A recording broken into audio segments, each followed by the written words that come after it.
अस्सलामुअलैकुम वरहमतुल्लाहि वबरकातुहु औज़ुबिल्लाहि मिनश्शैतानिर्रजीम बिस्मिल्लाहिर्रहमानिर्रहीम సూరా 29 అల్ అన్కబూత్ 1-20 ఆయాతులు. అల్ అన్కబూత్ అనగా సాలీడు. పరిచయం. ఏక దైవారాధన, ప్రవక్తల పరంపర, మరణానంతరం మళ్లీ లేపబడడం, ప్రవక్తలందరినీ విశ్వసించడం, వారు తీసుకువచ్చిన దైవ గ్రంథాలన్నింటినీ విశ్వసించడం మొదలైన మౌలిక ధార్మిక విశ్వాసాలను ఇందులో నొక్కి చెప్పడం జరిగింది. ఈ సూరాలో సాలీడు గురించి, దాని సాలెగూటి గురించి ప్రస్తావన వచ్చింది. ఆ ప్రస్తావన ఆధారంగా ఈ సూరాకు ఈ పేరు పెట్టడం జరిగింది. అవిశ్వాసులకు సాలీడుకు మధ్య పోలికలు చెప్పడం జరిగింది. సాలీడు ఒక బలహీనమైన ప్రాణి. అది తన బలహీనమైన సాలెగూటిలో రక్షణ పొందాలని చూస్తుంది. కానీ ఈ సాలెగూడు దానిని బయటి ప్రమాదాల నుంచి కాపాడలేదు. అదేవిధంగా అవిశ్వాసులు కూడా బలహీనమైన వారు. తాము ఆరాధించే బలహీనమైన సామర్థ్యం లేని విగ్రహాల ద్వారా రక్షణ పొందాలని చూస్తున్నారు. ఈ కుహన దేవుళ్ళు కానీ, మానవులు కానీ, కలపతో లేదా రాళ్లతో చేయబడిన దేవుళ్ళు కానీ అవిశ్వాసులకు రక్షణ ఇవ్వలేరు. వారి ప్రయోజనాలు కాపాడలేరు. వారికి హాని కూడా కలిగించలేరు. కాగా విశ్వాసులు విశ్వప్రభువు సర్వశక్తి సంపన్నుడైన అల్లాహ్ను రక్షణ కోరుతారు. అల్లాహ్ వారికి బహుమానాలు ప్రసాదించే శక్తి కలిగిన వాడు. అహంభావులకు దేవునికి భాగస్వాములు కల్పించిన వారికి శిక్ష విధించే సామర్థ్యం కలిగినవాడు. అల్లాహ్కే గల ప్రత్యేకమైన సృష్టి సామర్థ్యాన్ని ఈ సూరా క్లుప్తంగా తెలియజేసింది. ఆయనకున్న శక్తి సామర్థ్యాలను స్పష్టం చేసింది. అల్లాహ్ ఈ సృష్టిని ప్రారంభించాడు. ఆయనే దీనిని మళ్ళీ పునరావృతం చేస్తాడు. ఆయన స్వర్గాన్ని, భూమిని ఒక ఉద్దేశంతో సృష్టించాడు. భూమి ఆకాశాలలో ఉన్న సమస్తం ఆయనకు తెలుసు. ఆయత్ number 1 and 2. Alif Lam meme. మేము విశ్వసించాము అని చెప్పినంత మాత్రాన తాము ఇట్టే వదిలివేయబడతామని, తాము పరీక్షింపబడమని ప్రజలు అనుకుంటున్నారా?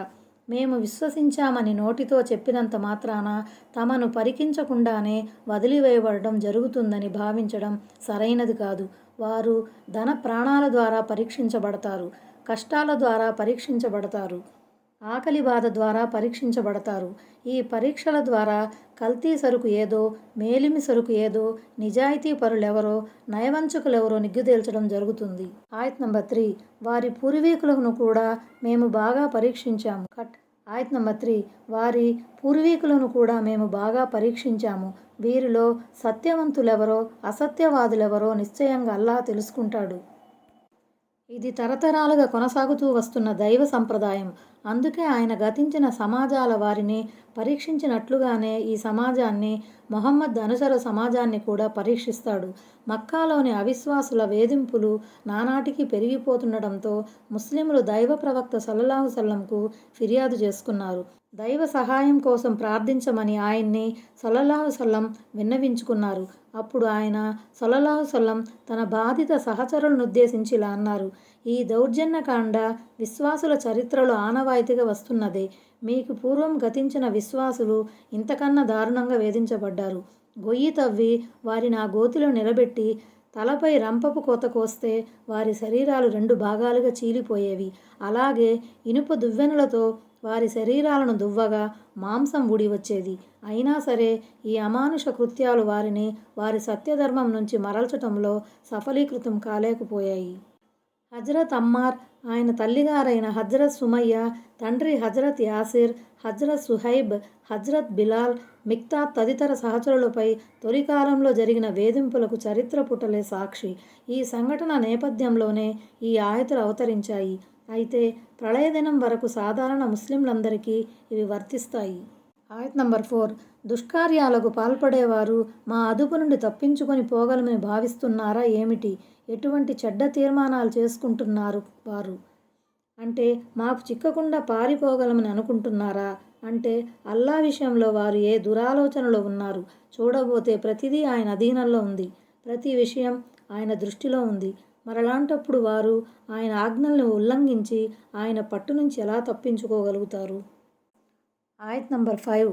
అల్లాహ్ను కలుసుకోవాలని ఆశిస్తున్న వారెవరైనా సరే అల్లాహ్ నిర్ధారించిన ఆ గడియ తప్పక రానున్నది అని వారు గ్రహించాలి. ఆయన అంతా వినేవాడు, అన్నీ తెలిసినవాడు. పరలోకంపై నమ్మకం గల వ్యక్తి పుణ్యఫలాన్ని ఆపేక్షించి సత్కార్యాలు చేస్తాడు. దేవుడు అతని ఆశల్ని వమ్ము చేయడు.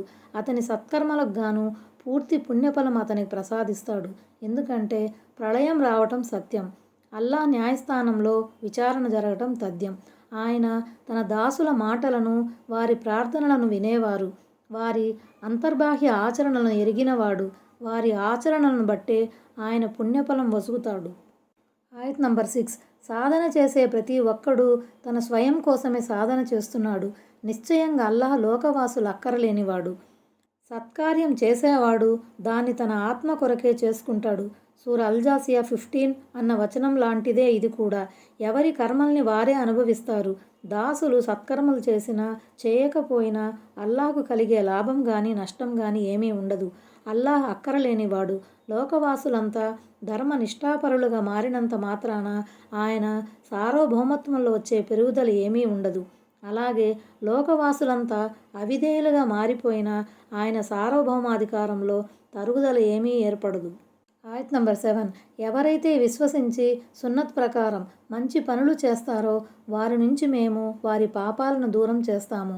వారు చేసిన సత్కర్మలకు గాను వారికి అత్యుత్తమ ప్రతిఫలం ఇస్తాము. అల్లాహ్ నిరపేక్షాపరుడు అయినా సరే ఆయన తన ప్రత్యేక కృపతో విశ్వాసులకు వారి సత్కర్మలకు బదులుగా ఉత్తమ పుణ్యఫలాన్ని ప్రసాదిస్తాడు. ఒక్కో సత్కార్యానికి అనేక రెట్ల ప్రతిఫలం ఇస్తాడు. ఆయత్ నంబర్ 8. తన తల్లిదండ్రుల ఎడల ఉత్తమంగా మెలగాలని మేము మానవునికి తాకీదు చేశాము. అయితే వారు గనక నీకు తెలియని వాటిని నాకు సాటిగా కల్పించమని నీపై ఒత్తిడి తీసుకువస్తే మటుకు వారి మాట వినకు. మీరంతా నా వద్దకే మరలి రావలసి ఉంది. అప్పుడు నేను మీరు చేసే పనుల వాస్తవికతను మీకు తెలియజేస్తాను. దివ్య ఖురాన్లో పలుచోట్ల దేవుడు తన ఏకత్వాన్ని, తన దాస్యాన్ని గురించి నొక్కి చెప్పిన వెంటనే తల్లిదండ్రుల ఎడల సద్భావంతో మెలగాలని ఉపదేశించాడు. దీన్ని బట్టి అవగతమయ్యేదేమిటంటే తల్లిదండ్రుల విధేయతను, వారి సేవను సరిగ్గా అర్థం చేసుకున్న వ్యక్తి మాత్రమే దేవుని ఏకత్వాన్ని కూడా ఆకళింపు చేసుకొని దైవ దాస్యాన్ని సరైన రీతిలో చేయగలుగుతాడు. తన తల్లిదండ్రుల ప్రేమానురాగాల మూలంగానే తానింతటి వాణ్ణి అయ్యానన్న వాస్తవాన్ని గ్రహించి వారి సేవలు చేయలేని వ్యక్తి సృష్టికర్త ఔన్నత్యాన్ని కూడా అర్థం చేసుకోలేడు. అల్లాహ్ను ఆరాధించటంలోని మాధుర్యాన్ని కూడా అతను ఆస్వాదించలేడు. తల్లిదండ్రుల ప్రసన్నతలోనే దైవ ప్రసన్నతని ఇమిడి ఉందని, తల్లిదండ్రుల అప్రసన్నతే దేవుని అప్రసన్నతకు మూలమని ఒక హదీసులో చెప్పబడింది. అంటే ఒకవేళ తల్లిదండ్రులు బహుదైవారాధనతో కూడిన పనులను చేయమని బలవంతం చేస్తే ఈ విషయంలో వారి మాట విననవసరం లేదు. ఎందుకంటే అల్లాహ్ అవిధేయత విషయంలో ఎవరికీ లోబడవలసిన పని లేదు. ఈ ఆయత్ అవతరణ నేపథ్యంలో హజ్రత్ సాద్ బిన్ అబీ వక్కాస్ రజియల్లాహు అన్హు వృత్తాంతం వస్తుంది. ఆయన గారు ముస్లింగా మారటం ఆయన తల్లికి ఏమాత్రం ఇష్టం లేదు. నువ్వు ముహమ్మద్ సల్లల్లాహు అలైహి వసల్లం దైవ దౌత్యాన్ని తిరస్కరించు, లేకపోతే నేను అన్నం ముట్టుకోను, పచ్చి మంచినీళ్ళు కూడా త్రాగను, నాకు చావు వచ్చినా సరే అని మొండికేసిందామె. ఆఖరికి ఆయన బలవంతంగా తన తల్లి నోరు తెరిచి అన్నం తినిపించారు. ఆ సందర్భంలో ఈ ఆయతు అవతరించింది. ఆయత్ నంబర్ 9. మరెవరైతే విశ్వసించి సత్కార్యాలు చేశారో వారిని మేము సజ్జనులైన మా దాసులలో చేర్చుకుంటాము. ఒక వ్యక్తి ముస్లిం అయి ఉండి అతని తల్లిదండ్రులు ముష్రిక్కులై ఉంటే అట్టి పరిస్థితులు అల్లాహ్ తీర్పు దినాన ఆ ముస్లిం వ్యక్తిని అతని తల్లిదండ్రుల సరసన కాకుండా అతని సజ్జనులైన తన దాసుల సరసన నిలబెడతాడు. ప్రాపంచిక జీవితంలో తల్లిదండ్రులు తమ కుమారుణ్ణి ఎంతగా ప్రేమించినప్పటికీ, అతన్ని తమ వాడుగా చెప్పుకున్నప్పటికీ పరలోకంలో వారి మధ్య విశ్వాసం, ఈమాన్ అడ్డుగోడగా మారుతుంది. ఆయత్ నంబర్ 10. జనులలో కొందరు మేము అల్లాహ్ను విశ్వసించామని పైకి మాత్రం చెబుతారు. కానీ అల్లాహ్ మార్గంలో ఏదైనా బాధ కలిగినప్పుడు ప్రజల తరపున పెట్టబడిన బాధను దైవశిక్షగా తలపోస్తారు. మరి నీ ప్రభువు తరపున తోడ్పాటు అందితే మాత్రం మేము మీతోనే ఉన్నామండి అని అంటారు. లోకవాసుల అంతర్యాలలో ఏముందో అల్లాహ్కు తెలియదా ఏమిటి? ఈ ఆయతులో కపటుల, బలహీన విశ్వాసుల పరిస్థితి విశదీకరించబడింది. విశ్వాస మార్గంలో వారికేదన్నా కష్టం కలిగితే దాన్ని దేవుని శిక్షగా భావించి ఆహాకారాలు చేస్తారు. విశ్వసించటం మూలంగానే తమకు ఈ ఆపదలు వస్తున్నాయని తెగ బాధపడిపోతారు. పర్యవసానంగా వారు కొంతకాలానికి సత్యధర్మం నుంచి విముఖులై మెజారిటీ ప్రజల అభిమతాన్ని అనుసరిస్తారు. అంటే ముస్లింలకు గనక దైవ సహాయం వల్ల విజయం వరిస్తే అప్పుడు వెంటనే ప్లేటు ఫిరాయిస్తారు. అంటే మేము మీ ధార్మిక సోదరులం, పరాయివారం కాదండి అని చంకలు గుద్దుకుంటూ చెబుతారు. ఈ విషయమే దివ్యఖురాన్లో మరో చోట ఈ విధంగా చెప్పబడింది. వారు మీ పరిస్థితిని గమనిస్తూ ఉంటారు. మీకు గనక దేవుని తరపున విజయం లభిస్తే ఏమిటి మేము మీతో లేమా అని సమర్థించుకుంటారు. ఒకవేళ పరిస్థితులు అవిశ్వాసులకు సానుకూలంగా ఉంటే మాత్రం అవిశ్వాసుల దగ్గరకు వెళ్ళి ఏమిటి మేము మిమ్మల్ని దిగ్బంధం చేసి ముస్లింల బారి నుంచి మిమ్మల్ని కాపాడలేదా అని అంటారు. సూరా అన్-నిసా 141. ఏమిటి వారి గుండెల్లోని గుట్టు అల్లాకు తెలియదని వారు అనుకుంటున్నారా? మేము ముస్లింలం అని వారు పైకి ఎన్ని డాంబికాలు పలికినప్పటికీ వారి ఆంతర్యంలో ఏముందో అల్లాకు తెలియకుండా లేదు. ఆయత్ నంబర్ 11. సిసలైన విశ్వాసులెవరో అల్లాకు తేల్చుతాడు. ఇంకా కపటులెవరో కూడా ఆయన తప్పకుండా తెలుసుకుంటాడు. దేవుడు సుఖదుఖాలు రెండింటినీ ఇచ్చి కల్తీ సరుకు ఏదో మేలిమి సరుకు ఏదో పరీక్షిస్తాడు. సర్వకాల సర్వావస్థలో దైవానికి విధేయత చూపేవారు నికార్సైన విశ్వాసులుగా నెగ్గుకు వస్తారు. కేవలం సుఖ సంతోషాలలో విధేయత చూపి కష్టాల్లో విముఖత చూపేవాడు మనోవాంఛల దాసుడే తప్ప దేవుని సిసలైన దాసుడు కాలేడు. ఈ విషయమే ఖురాన్లో మరో చోట ఇలా చెప్పబడింది.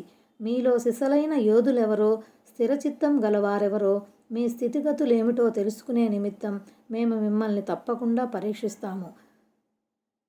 సూరా మొహమ్మద్ 31. ఉహుద్ యుద్ధంలో ముస్లిములు కఠిన పరీక్షలకు గురయ్యారు. ఆ తర్వాత ముస్లింలనుద్దేశించి దేవుడిలా సెలవిచ్చాడు. ప్రస్తుతం మీరు ఎదుర్కొంటున్నటువంటి దయనీయ స్థితిలోనే అల్లాహ్ మిమ్మల్ని వదిలివేయడు. ఆయన పవిత్రులను అపవిత్రుల నుంచి వేరుపరుస్తాడు. సూరా ఆలి ఇమ్రాన్ 179. ఆయత్ నంబర్ 12. అవిశ్వాసులు విశ్వసించిన వారితో మీరు మా మార్గాన్ని అనుసరించండి, మీ పాపాలను మేము మోస్తామని అన్నారు. వాస్తవానికి వీళ్ళ పాపాలలో దేన్ని వారు మోయరు. వారు పచ్చి అబద్ధాల కోరులు. మీరు ఈ కొత్త ధర్మమైన ఇస్లాంను వదిలి మన పూర్వీకుల మతం వైపుకు మరలిరండి. ఎందుకంటే మన పెద్దల మతమే సరైన మతం. ఒకవేళ ఈ సనాతన మతాన్ని అవలంబించడం వల్ల మీరు దోషులుగా ఖరారైనట్లయితే ఆ భారాన్నంతా మేము మా నెత్తిన వేసుకుంటాం కదా, మీకెందుకు దిగులని అవిశ్వాసులు విశ్వాసులను దువ్వటం మొదలెట్టారు. వారు చెప్పేదంతా అబద్ధమని, మోసమని అల్లా స్పష్టం చేశాడు. యథార్థానికి తీర్పు దినాన బరువును మోసేవాడెవడు ఇతరుల బరువును మోయడు. ఒక స్నేహితుడు తన ప్రాణ స్నేహితుడిని కూడా అడిగి చూడడు. సూరా అల్-మారీజ్ 10. చివరికి బంధువులు కూడా వండొకరి బరువును మోయడానికి సిద్ధమవరు. బరువును మోసే ఆత్మ ఏదైనా తన బరువును మోయమని ఇతరులను పిలిచినప్పుడు దాని బరువులో రవంత భాగాన్ని కూడా ఎత్తుకోవటానికి ఎవరూ ముందుకు రారు. సూరా ఫాతిర్ 18. ఆయత్ నంబర్ 13. కాకపోతే వారు తమ పాపాల బరువును మాత్రం మోస్తారు. తమ బరువులతో పాటు మరిన్ని బరువులు కూడా మోస్తారు. ఇంకా వారు కల్పించే అభూత కల్పనలను గురించి ప్రళయ దినాన వారిని తప్పకుండా ప్రశ్నించటం జరుగుతుంది. అవిశ్వాసుల సర్దారులు, అపమార్గం వైపు దర్శకత్వం వహించిన పెద్దలు తమ పాపాల బరువును మాత్రమే మోయరు. వారి ద్వారా అపమార్గం పట్టిన వారి పాపాల భారం కూడా ఈ పెద్దలకు వడ్డించబడుతుంది. ఈ విషయం అన్-నహ్ల్ సూరా 25 ఆయతులో కూడా వచ్చింది. హదీసులో ఉంది. ఎవరైతే సన్మార్గం వైపుకు పిలుస్తాడో అతనికి అతని సత్కర్మల పుణ్యఫలం లభించడంతో పాటు అతని ద్వారా సన్మార్గం పొందిన వారి పుణ్యఫలం కూడా లభిస్తుంది. ఈ పరంపర ప్రళయదినం వరకు సాగుతుంది. మరి ఆ సన్మార్గగాముల పుణ్యఫలంలో ఎలాంటి కోతా విధించబడదు. అలాగే ఎవరైతే మార్గభ్రష్టత వైపుకు పిలుపు ఇస్తాడో అతనిపై అతని పాపాలతో పాటు అతని ద్వారా మార్గభ్రష్టులైన వారి పాపాల బరువు కూడా వేయబడుతుంది. ఈ పాప పరంపర ప్రళయదినం వరకు సాగుతుంది. మరోవైపు ఆ మార్గభ్రష్ట అనుయాయుల పాపాలు కూడా తగ్గించబడవు. ఈ సూత్రాన్ని అనుసరించే ప్రళయదినం వరకు అన్యాయంగా హత్య చేయబడిన వారి రక్తపు పాపం ఆదం అలైహిస్సలాం జ్యేష్ఠపుత్రుడైన కాబీల్పై పడుతుంది. ఎందుకంటే అకారణంగా ఒక ప్రాణిని హతమార్చిన పాపాన్ని మొట్టమొదటిసారిగా మూటగట్టుకున్నది అతనే. ఆయత్ నంబర్ 14. మేము నూహు అలైహిస్సలాంను అతని జాతి వైపునకు పంపాము. అతను వారి మధ్య 50 తక్కువ 1000 సంవత్సరాలున్నాడు. ఆ తర్వాత వారిని తుఫాను ముట్టడించింది. ఎందుకంటే వారు దుర్మార్గులుగా ఉన్నారు. దైవ ప్రవక్త హజరత్ నూహ్ అలైహిస్సలాం తన జాతి వారి మధ్య ఉండి సత్యధర్మ ప్రచారం చేసిన కాలం 950 సంవత్సరాలని దివ్య ఖురాన్ ద్వారా రూఢి అవుతుంది. మరైతే ఆయన ఎంతకాలం జీవించారు? దీనికి సంబంధించిన ఖచ్చితమైన ఆధారం లేదు. అయితే ప్రవక్త పదవి లభించక మునుపు 40 సంవత్సరాలు, తుఫాను అనంతరం 60 సంవత్సరాలు ఆయన తన జాతి ప్రజల మధ్య ఉన్నట్లు కొందరు చెబుతారు. ఈ 100 ఏళ్లను కూడా కలుపుకుంటే 1050 సంవత్సరాలు అవుతాయి. ఈ విషయానికి సంబంధించి ఇంకా మరికొన్ని కథనాలు కూడా ఉన్నాయి. నిజము దేవుడెరుగు. ఆయత్ నంబర్ 15. మరి మేము అతన్ని ఓడలోని వారిని కాపాడాము. ఇంకా ఆ సంఘటనను మేము సమస్త లోకవాసులకు గుణపాఠం గరిపే సూచనగా చేశాము. ఆయత్ నంబర్ 16. మరి ఇబ్రహీం అలైహిస్సలాం కూడా తన జాతి వారిని ఉద్దేశించి ఇలా అన్నాడు: అల్లాహ్ను ఆరాధించండి, ఆయనకు భయపడుతూ ఉండండి. మీరు కనుక గ్రహించగలిగితే ఇదే మీ కొరకు మేలైనది. ఆయత్ నంబర్ 17. మీరు అల్లాహ్ను వదిలి ఈ విగ్రహాలను పూజిస్తున్నారే, మీ అంతట మీరు అసత్యాలను అల్లుతున్నారు. వినండి, అల్లాహ్ను కాదని మీరు వేటినైతే పూజిస్తున్నారో మీకు ఉపాధిని సమకూర్చే అధికారం వాటికి లేదు. కాబట్టి జీవనోపాధి కోసం మీరు దైవ సమక్షంలోనే అర్థించండి. ఆయన్ని మాత్రమే ఆరాధించండి. ఆయనకే కృతజ్ఞతలు చెల్లించండి. ఎట్టకేలకు మీరు ఆయన వద్దకే మరలించబడతారు. అరబ్బీ మూలంలో ఔసానున్ అని ఉంది. ఔసానున్ అన్నా అస్నామున్ అన్నా విగ్రహాలనే అర్థం వస్తుంది. కొంతమంది విద్వాంసుల అభిప్రాయం ప్రకారం బంగారు, వెండి, ఇత్తడి, రాగి, రాతితో చేయబడిన విగ్రహాలు అస్నామున్గా పరిగణించబడతాయి. ఔసానున్ అనే పదం మాత్రం చేత్తో చేయబడిన విగ్రహాలతో పాటు ఇటుకలతో, సున్నంతో నిర్మించబడిన దైవేతర ఆస్థానాలకు కూడా వర్తిస్తుంది. తక్లుకూన ఇఫ్కన్ అంటే అబద్ధాలను సృష్టించడం అని అర్థం. దురుద్దేశంతో లేనిపోని వాటిని కల్పించి చెప్పటం అనే అర్థం కూడా వస్తుంది. సందర్భం రీత్యా ఈ 2 అర్థాలు కూడా సరైనవే. అలాంటి అల్లాహ్ను వదిలి మీరు పూజించే విగ్రహాలు రాతి బొమ్మలు, మట్టి బొమ్మలు మాత్రమే. అవి చూడలేవు, వినలేవు, పలకలేవు. మీకు లాభం కానీ నష్టం కానీ కలిగించే శక్తి కూడా వాటికి లేదు. నిజానికి ఇదంతా మీ అంతట మీరుగా కల్పించుకున్న కల్పనే తప్ప ఇందులో ఎలాంటి సత్యము, ఆధారము లేదు. మీరు మొక్కుకుంటున్న ఈ విగ్రహాల గురించి కాస్త ఆలోచించండి. వాటిని మీరు మీ చేతులతో తయారు చేశారు. మీకు నచ్చిన ఆకారంలో వాటిని మలిచారు. మరి ఆ రాతి బొమ్మలు ఒక ప్రత్యేక రూపును, ఆకారాన్ని సంతరించుకున్న మీదట వాటికేదో దైవత్వపు ప్రత్యేకత లభించినట్లు తలపోసి వాటి ముందు మోకరిల్లుతున్నారు. వాటిపై ఎక్కడ లేని ఆశలు పెంచుకొని వాటినే మొరపెట్టుకుంటున్నారు. మీరు పూజించే ఈ విగ్రహాలు మీకు ఏ విధమైన ఉపాధిని సమకూర్చలేవని తెలిసిన తర్వాత, అవి వర్షాన్ని కురిపించలేవని, మొక్కల్ని మొలకెత్తించలేవని బోధపడిన తర్వాత మీరు మళ్ళీ వాటి ముందరే తల వంచటం ధర్మం కాదు. కాబట్టి ఇప్పుడు మీరు ఉపాధి కోసం అల్లాహ్నే అర్థించాలి, ఆయన్నే ఆరాధించాలి, ఆయనకే కృతజ్ఞులై ఉండాలి. అంటే మరణానంతరం మీరు మీ ప్రభువు సన్నిధికే రావలసి ఉంది. ఆయన ఎదుట నిలబడి సంజాయిషీ ఇచ్చుకోవలసి ఉంది. మరలాంటప్పుడు మీరు ఆయన్ని కాదని ఇతరులను ఎందుకు మొక్కుకుంటారు? ఆయన్ని వదిలి చిల్లరదేముల్ని ఎందుకు పూజిస్తారు? ఇతరుల ముందు దీనంగా ఎందుకు చేయి చాపుతారు? ఆయత్ నంబర్ 18. ఒకవేళ మీరు ధిక్కరించే పక్షంలో మీకు పూర్వం గతించిన సమాజాలు కూడా ధిక్కరించాయి అన్న సంగతిని మరువకండి. విషయాన్ని స్పష్టంగా అందజేయడం వరకే ప్రవక్త బాధ్యత. ఇవి తన జాతినుద్దేశించి హజ్రత్ ఇబ్రహీం అలైహిస్సలాం పలికిన మాటలు కావచ్చు, లేక మక్కావాసులను ఉద్దేశించి దేవుడు పలికిన పలుకులు కావచ్చు. ఈ పలుకుల ద్వారా అంతిమ దైవ ప్రవక్త ముహమ్మద్ సల్లల్లాహు సల్లంను ఓదార్చడం జరిగింది. మక్కాలోని కురైషులు నిన్ను ధిక్కరించినంత మాత్రాన దిగులు చెందవలసిన అవసరం లేదు. పూర్వపు ప్రవక్తల పట్ల కూడా ఇదే వ్యవహారం జరిగింది. వెనుకటి సమాజాలు కూడా ప్రవక్తల్ని అవమానపరిచి వినాశాన్ని చవిచూశాయి.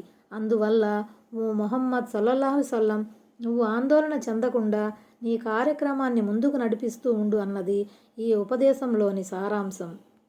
ఓ ముహమ్మద్ సల్లల్లాహు సల్లం, సందేశాన్ని అందజేస్తూ ఉండు. దాన్ని ఎవరు స్వీకరించినా స్వీకరించకపోయినా వెనక్కి తిరుగు చూడవలసిన పని లేదు. సందేశాన్ని అందజేయడం వరకే నీ బాధ్యత. సన్మార్గ భాగ్యం ప్రసాదించటం, ప్రసాదించకపోవటం ఇదంతా దేవుని చేతుల్లో ఉంది. దీని గురించి నిన్ను ప్రశ్నించటం జరగదు. ఎవరిలో ఏ కాస్త సత్యాన్వేషణ తపన ఉన్నా అల్లాహ్ వారికి తప్పకుండా సహాయపడతాడు. వారి హృదయాన్ని విశ్వాస జ్యోతితో నింపుతాడు. ఈ జిజ్ఞాస ఏమాత్రం లేని వారిని మార్గ భ్రష్టత్వపు అంధకారంలో వదిలివేస్తాడు. ఆయత్ నంబర్ 19.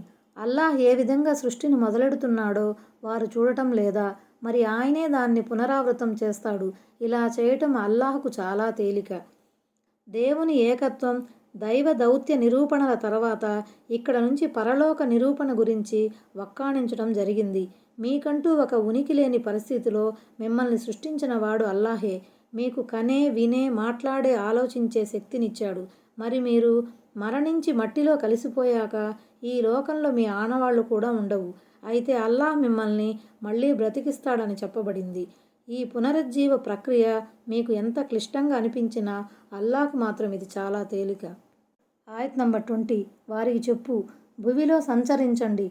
అల్లాహ్ ఏ విధంగా సృష్టిని మొదలెట్టాడో కాస్త చూడండి. మరి అల్లాహే మలిసారి పునరుజ్జీవనం కూడా ప్రసాదిస్తాడు. నిశ్చయంగా అల్లాహ్ అన్నింటిపై అధికారం గలవాడు. అంటే నేలపై నలువైపులా విస్తరించి ఉన్న దేవుని సూచనలను గమనించండి.